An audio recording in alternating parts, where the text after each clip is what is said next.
This is Charlie Celestia, and I'm here to tell you 3 different things that you can find in your birth chart that will help you use your astrocartography map better. Context here is that every planet in your birth chart has kind of a good side and a bad side, or ways where it works more effectively or less effectively. This can be influenced by a lot of different things, but it's important to take into consideration your personal birth chart when you're looking at your map in order to understand which of your lines you actually want to go to or use or remotely activate or anything like that. I think this is super foundational and important, and it'll really help you use your astrocartography map, even if you're DIYing and even if you don't know everything about astrology. The first and arguably most important thing to look at is chart sect. So whether you're a day chart or night chart, if you have your sun above the horizon line, so ascendant and descendant axis in your chart, then you are a day chart, which means that Mars is your greater malefic and Jupiter is your greater benefic.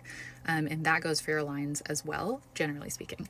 If you have a night chart, the greater benefic is Venus and the greater malefic is Saturn. For purposes here, I just want you to take a peek at whether your planets are considered to be domicile, exaltation, detriment, or fall. The most important in my mind, that feels overwhelming, is to just start and check for any fallen planets. I'll put up charts again here for you to check that, and also check for mutual receptions. For instance, you have your sun in Cancer and your moon in Leo, because those rulerships are exchanged.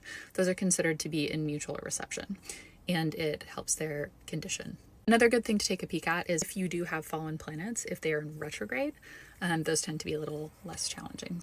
Last thing you want to do, and you can see this in pretty much any free natal chart software that provides aspects, is the strong aspects in your chart. So for the purpose of this and just getting going, I would recommend looking at less than a 3-degree orb. If you're a little fancy, you could extend any of the aspects with luminaries up to 5 degrees if you feel like it. But definitely anything that's less than a 3-degree orb, or especially like a 0-degree orb, you're going to want to take note of that. If you have like a really strong square from Saturn, that means that all of your sun lines are not just sun lines, they're sun square Saturn lines.